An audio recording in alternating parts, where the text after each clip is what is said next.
ഒരു ഡിസിപ്ലിൻ വേദികളിൽ കാണിക്കുക കൂടി ചെയ്താൽ ഈ ജാഥയ്ക്ക് 100-ൽ 100 മാർക്ക് കൊടുക്കും. കേരളം ഏറ്റവും പ്രധാനപ്പെട്ട ഒരു വൃദ്ധസദനമായി മാറും എന്ന് പറയുന്ന ഒരു അപകടകരമായിട്ടുള്ള കാര്യമുണ്ട്.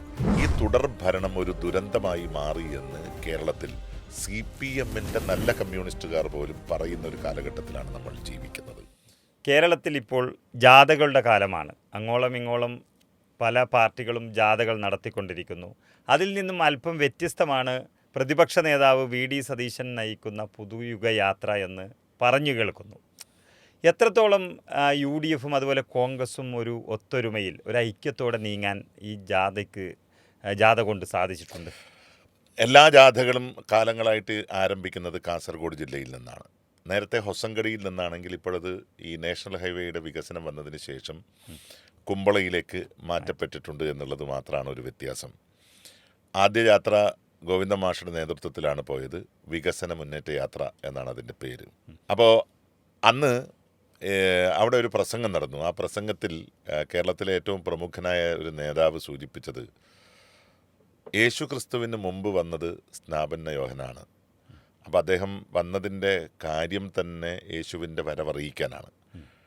അപ്പോൾ അതുപോലെയാണ് UDF-ൻ്റെ ജാഥ കടന്നു വരുന്നു എന്ന് വരവറിയിക്കുന്ന രീതിയിലാണ് LDF-ൻ്റെ ജാഥ കടന്നു പോയത് എന്നാണ്. അപ്പോൾ യഥാർത്ഥത്തിൽ UDF-ൻ്റെ ജാഥ എത്രയോ ജാഥകൾ നമ്മൾ കണ്ടിട്ടുണ്ട്. നിരവധി പേരുകൾ ഇപ്പം നമ്മുടെ മനസ്സിൽ ഓർമ്മയുണ്ട്.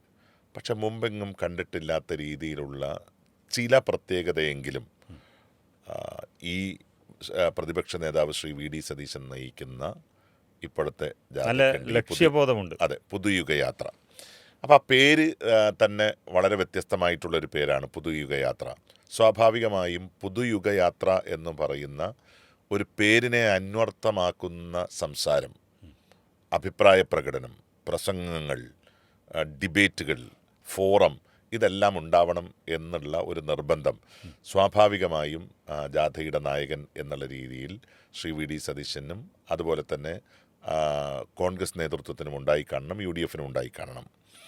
ഈ ജാഥയിൽ രാഷ്ട്രീയം സംസാരിക്കുന്നതിനപ്പുറം വരും കാല കേരളത്തെക്കുറിച്ചിട്ടുള്ള സ്വപ്നങ്ങൾ സംസാരിക്കുകയും ആ സ്വപ്നങ്ങൾ യാഥാർത്ഥ്യമാക്കാനുള്ള വഴിയിടങ്ങളെക്കുറിച്ച് വളരെ ആധികാരികമായി സംസാരിക്കുകയും ചെയ്യുന്ന ഒരു ജാഥ എന്നുള്ള രീതിയിലാണ് ഈ ജാഥ വേറിട്ട് നിൽക്കുന്നത്.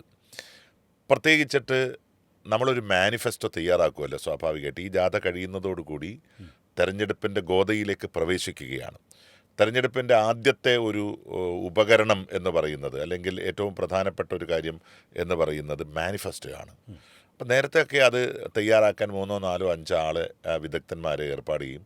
അവരെല്ലാവരും ചേർന്ന് ഒരു സംഭവം തയ്യാറാക്കി, അതാണ് മാനിഫെസ്റ്റോ എന്ന് പറയുന്നത്. പക്ഷേ പുതുയുഗ യാത്ര ഒരു മാനിഫെസ്റ്റോ യാത്രയായി മാറി എന്നാണ് ഞാൻ മനസ്സിലാക്കുന്നത്. കാരണം ഓരോ ജില്ലകളിലും യാത്ര പൂർത്തിയാകുന്നതോടുകൂടി അവിടുത്തെ വിവിധ മേഖലകളിലെ എക്സ്പേർട്സുകളുമായിട്ടും വിവിധ മേഖലകളിൽ പ്രയാസമനുഭവിക്കുന്നവരുമായിട്ടും ആ മേഖലകളിലെ വികസന കാഴ്ചപ്പാടുകളെക്കുറിച്ച് സംസാരിക്കുന്നവരുമായിട്ട് ഒരു സംവാദം, അല്ലെങ്കിൽ അവരെ കേൾക്കുക എന്ന് പറയുന്ന ഒരു ശൈലി പ്രതിപക്ഷ നേതാവും ജാഥാംഗങ്ങളും സ്വീകരിച്ചിട്ടുണ്ട്. ഇതുവഴി ഐക്യജനാധിപത്യ മുന്നണിക്ക് 2026 നടക്കാൻ വേണ്ടി പോകുന്ന തെരഞ്ഞെടുപ്പിൻ്റെ ഒരു മാനിഫെസ്റ്റോ രൂപീകരണം വളരെ എളുപ്പമാകും എന്ന് മാത്രമല്ല, സത്യസന്ധമായി കേരളത്തെ അപ്രോച്ച് ചെയ്യേണ്ട പ്രധാനപ്പെട്ട പോയിന്റുകൾ ഉൾക്കൊള്ളുന്നതായിരിക്കും ഇത് എന്ന് ഉറപ്പാണ്. അപ്പോൾ ഇതിൽ ആദ്യം തന്നെ CPM-ൻ്റെ അല്ലെങ്കിൽ ഇടതുപക്ഷത്തിൻ്റെ ജാഥ കടന്നു വരുന്ന ഇടങ്ങളിലൊക്കെ ആളുകളില്ല, കസേരകളാണ് കൂടുതലും എന്നൊക്കെ വലിയ വാർത്തകൾ വന്നിരുന്നു. സതീശൻ്റെ യാത്രകൾ CPM ഇടതുപക്ഷത്തിൻ്റെ യാത്രകൾ പോയ അതേ വഴിയിലൂടെ തന്നെയാണ് പോയത്. അപ്പോൾ എവിടെയെങ്കിലും അങ്ങനെ ആളുകൾ കുറഞ്ഞതായി കണ്ടിട്ടില്ല. ശരിക്കും പറഞ്ഞാൽ ഈ മുദ്രാവാക്യം കേരളം ഏറ്റെടുത്തു എന്ന് തോന്നുന്നുണ്ടോ? ഒന്ന്, കഴിഞ്ഞ 10 വർഷമായി ഇടതുപക്ഷ ജനാധിപത്യ മുന്നണി ഭരിച്ചുകൊണ്ടിരിക്കുന്ന ഒരു സംസ്ഥാനത്തിന് കുറേ കാലമായിട്ടുള്ള ഒരു ശീലമാണ് തുടർഭരണം എന്നുള്ളത്. ഈ തുടർഭരണം ഒരു ദുരന്തമായി മാറി എന്ന് കേരളത്തിൽ CPM-ന്റെ നല്ല കമ്മ്യൂണിസ്റ്റുകാർ പോലും പറയുന്ന ഒരു കാലഘട്ടത്തിലാണ് നമ്മൾ ജീവിക്കുന്നത്. രണ്ടാമത് കേരളത്തിൻ്റെ പൊതുകടത്തിൻ്റെ ഒരു വ്യാപ്തി അതാരെയും ഭയപ്പെടുന്നതാണ്. 5.5 ലക്ഷം കോടി രൂപ എന്ന് പറയുന്ന ഈ പൊതുകടത്തിൻ്റെ എല്ലാവരും ഉണ്ടാക്കി വെച്ചതിനേക്കാൾ വ്യാപ്തി, അതായത് EMS നമ്പൂതിരിപ്പാട് മുതൽ ഉമ്മൻചാണ്ടി വരെയുള്ളത് 1.50 ആയിരുന്നെങ്കിൽ അതാണിപ്പോൾ 5.5 എത്തി നിൽക്കുന്നത്. അപ്പോൾ ഇത്രയും ഭീകരമായിട്ടുള്ള ഒരു പൊതുകടം എല്ലാവരെയും ഭയപ്പെടുത്തുന്നുണ്ട്. രണ്ടാമത്തെ കാര്യം യുവജനങ്ങളെ സംബന്ധിച്ചിട്ടുള്ള തൊഴിലാണ്. അൺഎംപ്ലോയ്മെൻറ്റ് എന്ന് പറയുന്നത് കേരളത്തിന് സമാന്തരമായി സഞ്ചരിച്ചു കൊണ്ടിരിക്കുകയാണ്. പക്ഷേ ഇത്രയും വലിയ തൊഴിൽ ഇടങ്ങളിലെ പ്രശ്നം നിലനിൽക്കുമ്പോഴും തൊഴിലില്ലായ്മ നിലനിൽക്കുമ്പോഴും പിൻവാതിൽ നിയമനം എന്ന് പറയുന്ന ഒരു ഭീകരാവസ്ഥ അത് സാധാരണക്കാരെ തുറച്ചു നോക്കുകയാണ്. CPMൻ്റെ നേതാക്കന്മാരുടെ ഭാര്യമാർ, കേരളത്തിലെ മന്ത്രിമാരുടെ അടക്കം ഭാര്യമാർ, അതുപോലെ തന്നെ പ്രധാനപ്പെട്ട CPM നേതാക്കന്മാരെല്ലാം പിൻവാതിലൂടെ നിയമിക്കപ്പെട്ടൊരു കേരളം. 2 വട്ടം മന്ത്രിമാരുടെ സ്റ്റാഫ് അംഗങ്ങൾ വിരമിച്ചു കയറി എന്നുള്ളതാണ്.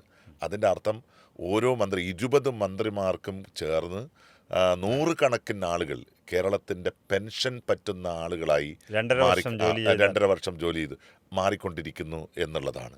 PSCയിൽ നടക്കുന്ന അപകടകരമായിട്ടുള്ള അഴിമതി ഇതെല്ലാം കേരളത്തിലെ യുവജനങ്ങളെ വല്ലാണ്ട് ബാധിക്കുകയോ സ്വാധീനിക്കുകയോ ചെയ്തിട്ടുണ്ട്. മൂന്നാമത്തെ കാര്യം, തൊഴിൽ തേടിയും വിദ്യാഭ്യാസം തേടിയും നമ്മുടെ നാട്ടിലെ യുവജനത വിദേശ രാജ്യങ്ങളിലേക്കുള്ള പലായനമാണ്.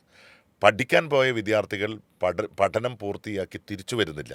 അവർ മറ്റേതെങ്കിലും ജോലി തേടി അവിടെ തന്നെ സ്ഥിരതാമസമാക്കി മാറുന്നൊരു കാഴ്ചയ്ക്ക് ഒടുവിൽ കേരളത്തിൽ എന്താ സംഭവിക്കുക? കേരളം ഏറ്റവും പ്രധാനപ്പെട്ട ഒരു വൃദ്ധസദനമായി, ചില യൂറോപ്യൻ രാജ്യങ്ങൾ അനുഭവിക്കുന്നത് പോലെ വൃദ്ധസദനമായി മാറും എന്ന് പറയുന്ന ഒരു അപകടകരമായിട്ടുള്ള കാര്യമുണ്ട്.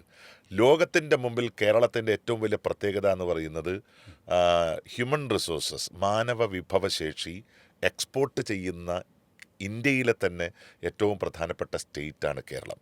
ആ മാനവ വിഭവശേഷി എക്സ്പോർട്ട് ചെയ്യുന്നതിന് പകരം വിദ്യാർത്ഥികളെ എക്സ്പോർട്ട് ചെയ്യുന്ന ഒരു സ്റ്റേറ്റായി കേരളം മാറി. അപ്പോൾ ഇവിടുത്തെ വിദ്യാഭ്യാസ രംഗത്ത് സമൂലമായ മാറ്റം വേണം. കേരളത്തിലെ സർവകലാശാലകളിൽ വൈസ് ചാൻസലർമാരുള്ള സർവകലാശാലകളിൽ യോഗ്യതയില്ലാത്ത വൈസ് ചാൻസലർമാർ ഗവർണറുടെ ഓരം ചേർന്ന് നിയമിക്കപ്പെട്ടിരിക്കുന്നു. സിലബസിൽ മാറ്റമില്ല. നാഷണൽ എഡ്യൂക്കേഷൻ പോളിസിയുടെ ഭാഗമായിട്ട് ഡിഗ്രി 4 വർഷമാക്കി മാറ്റിയപ്പോൾ പോലും 4ാമത്തെ വർഷം നമ്മുടെ കേരളത്തിലെ വിദ്യാർത്ഥികൾ എന്തു പഠിക്കണം എന്നത് സംബന്ധിച്ചിട്ടുള്ള ഒരു സിലബസ് പോലും തയ്യാറാക്കാൻ പറ്റാത്ത അപകടകരമായിട്ടുള്ള ഒരു സ്ഥിതിവിശേഷം കേരളത്തിലെ സർവകലാശാലകളിൽ, ആരോഗ്യ സർവകലാശാലയിൽ, ടെക്നിക്കൽ സർവകലാശാലയിൽ എല്ലാ ഇടങ്ങളിൽ നിൽക്കുകയാണ്. ഇതിനെയാണ് സത്യത്തിൽ UDF അഡ്രസ്സ് ചെയ്യുന്നത്. ഇത് കേരളത്തിലെ യുവജനങ്ങളെ വല്ലാണ്ട് ആകർഷിച്ചു എന്നാണ് VD സതീശൻ്റെ ജാഥ തെളിയിക്കുന്ന യുവജന പങ്കാളിത്തം. അങ്ങനെ യുവജനങ്ങളെ മാത്രം നോക്കിക്കാണുമ്പോൾ ഈ ദരിദ്രരായവർ ഒരുപാടുണ്ട്. പക്ഷേ ദരിദ്രർ ഉണ്ട് എന്ന് പറയാൻ ഒരു കാരണവശാലും ഇവർ തയ്യാറല്ല, അതായത് സർക്കാർ തയ്യാറല്ല. അപ്പോഴാണ് അതിദാരിദ്ര്യം എന്നുള്ളത് ഇവിടെ ഇല്ല എന്ന് വരുത്തി തീർക്കുന്നതും. അതുപോലെ ഇനി പാവങ്ങൾ എന്നുള്ള വാക്ക് തന്നെ എടുത്തു കളഞ്ഞിരിക്കുന്നു. ഇതിനെപ്പറ്റി ഈ യാത്രയിൽ അല്ലെങ്കിൽ പാവങ്ങളുമായി സംവദിക്കാനും അതുപോലെ പാവങ്ങളുണ്ട് ഈ നാട്ടിൽ, അവർക്ക് വേണ്ടി എന്താണ് ഈ ജാഥയിൽ പറയാൻ ഉദ്ദേശിക്കുന്നത്? തീർച്ചയായിട്ടും എനിക്ക് തോന്നുന്നു പ്രയോറിറ്റി കൊടുത്ത് സംസാരിക്കുന്ന കൂട്ടത്തിൽ കേരളത്തിലെ പട്ടിണി പാവങ്ങളെക്കുറിച്ച് കൂടി UDF ജാഥ കുറേ അധികം അഗ്രസീവായി സംസാരിക്കണം എന്നൊരു അഭിപ്രായം വ്യക്തിപരമായിട്ട് എന്നെ സംബന്ധിച്ചിട്ടുണ്ട്. കാരണം അതിദാരിദ്ര്യരില്ലാത്ത ഒരു സ്റ്റേറ്റായി കേരളത്തെ പ്രഖ്യാപിച്ചിട്ട് ആഴ്ചകൾക്കുള്ളിലാണ് കണ്ണൂർ ജില്ലയിലെ ആറളം ഫാമിനോട് ചേർന്ന് 60ഓളം മനുഷ്യർ ഉടുതുണിയില്ലാതെ പട്ടിണിപ്പാവങ്ങളായി മണ്ണ് തിന്ന് ജീവിക്കുന്നു എന്ന് പറയുന്ന ദയനീയമായ ചിത്രം നമ്മൾ കണ്ടത്. അത് കേരളത്തെ ആകെ വേദനിപ്പിക്കുന്ന ഒരു ചിത്രമാണ്. ലോകത്തിൻ്റെ KPCC പ്രസിഡന്റിൻ്റെ മണ്ഡലമാണ്. അപ്പോൾ അതാരെയും വേദനിപ്പിക്കുന്ന ഒരു കാഴ്ചയാണ്. ആ കാഴ്ച കണ്ടതിന് ശേഷം സത്യത്തിൽ കേരളത്തിൽ CPM-ഉം ഇടതുപക്ഷ ജനാധിപത്യ മുന്നണിയും അതിദാരിദ്ര്യമില്ലാത്ത സംസ്ഥാനം എന്ന് പറയുന്ന ഒരു ഖ്യാതി പിന്നീട് നമ്മൾ പറയുന്നത് കേട്ടിട്ടില്ല. പിന്നെ ഗോവിന്ദ മാഷ് ഇപ്പോൾ പറയുന്നത് പാവപ്പെട്ടവൻ എന്ന് പറയുന്നൊരു വാക്ക് ഇനി കേരളത്തിൽ കേൾക്കാനേ സാധിക്കില്ല എന്നുള്ളതാണ്. ഇതൊക്കെ ഒരു അതിഭാവുകത്വം നിറഞ്ഞ രാഷ്ട്രീയ സംസാരം എന്നല്ലാതെ അതിനപ്പുറത്തേക്ക് ആരും അത് സ്വീകരിക്കുന്നില്ല. പ്രത്യേകിച്ച് ഈ ഗോവിന്ദ മാഷിൻ്റെ പല പ്രസംഗങ്ങളും ഏറ്റവും വലിയ കോമഡിക്കുള്ള സ്റ്റേറ്റ് അവാർഡ് വാങ്ങിക്കത്തക്ക രീതിയിലേക്കാണ് അദ്ദേഹം സംസാരിച്ചുകൊണ്ടിരിക്കുന്നത്. പല വിഷയങ്ങളിലും അദ്ദേഹം നമ്മുടെ അതിവേഗതയിൽ വരുന്ന സമയത്തും അതുപോലെ തന്നെ മറ്റു പല വിഷയങ്ങളിലും അദ്ദേഹം നടത്തിയിട്ടുള്ള പരാമർശങ്ങളൊക്കെ കേരളത്തിന് ചിരിക്കാൻ വക നൽകിയിട്ടുള്ളതാണ്. ഇപ്പോൾ ഈ നടക്കുന്ന പുതുയുഗ യാത്രയുടെ ലക്ഷ്യത്തെക്കുറിച്ചും അതിൻ്റെ പൂർത്തീകരണത്തെക്കുറിച്ചുമൊക്കെ സംസാരിക്കുകയാണെങ്കിൽ ഒരുപാടുണ്ട്. പക്ഷേ അതിനിടയിൽ യഥാർത്ഥത്തിൽ ഐക്യത്തോടെ ഉണ്ട് എന്ന് പറയുമ്പോഴും ചില അസ്വാരസ്യങ്ങൾ കേട്ട് തുടങ്ങിയിട്ടുണ്ട്. അതിലാദ്യം തന്നെ സുധാകരൻ എന്ന മുൻ KPCC അധ്യക്ഷൻ ഇറങ്ങിപ്പോയി എന്നും കുറേ അദ്ദേഹത്തിൻ്റെ തട്ടകത്തിലൂടെ ഈ യാത്ര നടന്നു പോകുമ്പോൾ കണ്ണൂരിൽ, പ്രത്യേകിച്ച് കണ്ണൂർ നഗരത്തിലൂടെ ഒക്കെ അദ്ദേഹം ഉണ്ടായിരുന്നില്ല എന്നുള്ളൊരു പ്രശ്നം ആദ്യം തന്നെ വന്നു. അതിനപ്പുറത്ത് ഇപ്പോഴിതാ ഷാഫി പറമ്പിലിനെ പ്രസംഗിക്കാൻ വിളിച്ചില്ല എന്നുള്ള ചെറിയ ഉന്തും തള്ളിലേക്ക് കാര്യങ്ങളെത്തി. അപ്പോൾ ഈ ഐക്യത്തിലേക്ക് എത്തിയില്ല എന്നുള്ളതാണോ ഇതിൽ നിന്നും സൂചന? ഇതൊന്നും ഐക്യത്തിൻ്റെ കുറവായിട്ടോ അല്ലെങ്കിൽ ഐക്യക്കുറവിൻ്റെ ഒരു അനുരണനങ്ങളായിട്ടോ നമുക്ക് കാണാൻ കഴിയുന്ന കാര്യങ്ങളല്ല. ശ്രീ K. സുധാകരൻ തന്നെ അതിനുശേഷം അത് തിരുത്തിയിട്ടുണ്ട്. കണ്ണൂർ ജില്ലയിലെ 1, 2, 3 വേദികളിൽ അദ്ദേഹം പിന്നീട് പ്രസംഗിക്കുകയും പരിപാടി ഉദ്ഘാടനം ചെയ്യുകയൊക്കെ ചെയ്തിട്ടുണ്ട്. ഷാഫി പറമ്പിൻ്റെ കാര്യത്തിലും അത് തന്നെയാണ് സംഭവിച്ചത്. പക്ഷേ ഒരു കാര്യം പറയാതിരിക്കാൻ നിർവാഹമില്ല. ഇപ്പോഴും സ്റ്റേജ് മാനേജ്മെൻറ്റ് എന്ന് പറയുന്നത് ഒരു വല്ലാത്ത അപകടാവസ്ഥയിൽ തന്നെ നിൽക്കുകയാണ്. അതായത് ആരാണ് സ്റ്റേജിൽ ഇരിക്കേണ്ടത് എന്ന് തീരുമാനിക്കുന്ന കാര്യത്തിൽ നേതാക്കന്മാർക്കിടയിൽ ഒരു അഭിപ്രായം ഉണ്ടാവേണ്ടത് അനിവാര്യമാണ്. അത്രയധികം ആളുകൾ ഓരോ സ്റ്റേജിലും കുന്നുകൂടി നിൽക്കുക, അവിടെ യഥാർത്ഥത്തിൽ എക്സ്പോസ് ചെയ്യപ്പെടേണ്ട നേതാക്കന്മാരുടെ ഫേസുകൾ അത് മറവിയിലേക്ക് മറഞ്ഞിരിക്കുക, അതുപോലെ തന്നെ പ്രോഗ്രാമിനൊരു ഷെഡ്യൂൾ ഉണ്ടാക്കി ആ പ്രോഗ്രാം ആ ഷെഡ്യൂൾ പ്രകാരം നിയന്ത്രിച്ച് മുന്നോട്ട് പോവുക എന്ന കാര്യത്തിലൊക്കെ ഒരു അപകടകരമായിട്ടുള്ള വീഴ്ച സത്യത്തിൽ പല സ്ഥലങ്ങളിലും സംഭവിക്കാൻ സാധ്യതയുള്ളതാണ്.